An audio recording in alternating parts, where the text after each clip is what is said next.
Посмотрите, какая она аппетитная и нежная, и какой она получается в разрезе.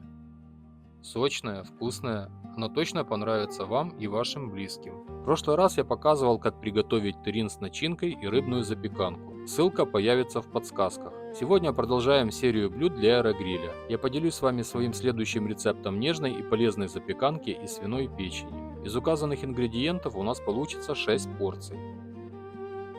Начнем с подготовки. Свиную печень нарежьте кусками, удалите пленки и протоки. Замочите печень в воде с уксусом на 2 часа. Уксус помогает удалить возможную горечь.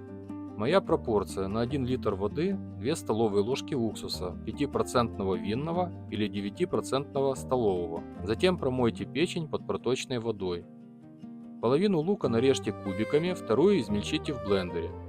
Подготовленную печень также измельчите в блендере до жидкого состояния. Теперь возьмем 200 грамм сала, нарежьте его кубиками, половину обжарьте на сковороде с нарезанным луком до готовности. В глубокую емкость насыпьте 300 грамм отварной гречки. Добавьте 2 яйца, оставшееся свежее сало, 60 грамм муки, измельченный лук и 300 мл молока. Добавьте чайную ложку черного перца, 2 чайные ложки соли, по желанию добавьте молотый мускатный орех и тмин. Они хорошо сочетаются с печенью. И, наконец, измельченный чеснок. Перемешайте. Теперь добавьте обжаренный лук с салом и влейте печеночную смесь. Снова хорошо перемешайте.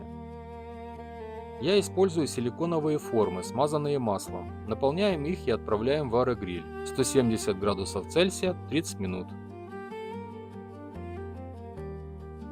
Важный секрет: через 20 минут обязательно прокалите запеканку деревянной шпажкой в нескольких местах. Это нужно, чтобы печень пропеклась идеально и внутри не осталось розового сока. Не бойтесь, запеканка останется сочной.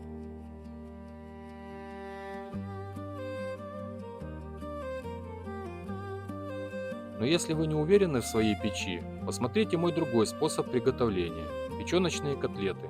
Ссылка будет в описании. Время вышло. У нас получилось 6 порций отличного блюда. Это мой проверенный рецепт, который я довел до идеала. Если вам нравятся такие идеи и рецепты из моей коллекции, подписывайтесь на горшочек Вари. Приятного аппетита и до новых встреч!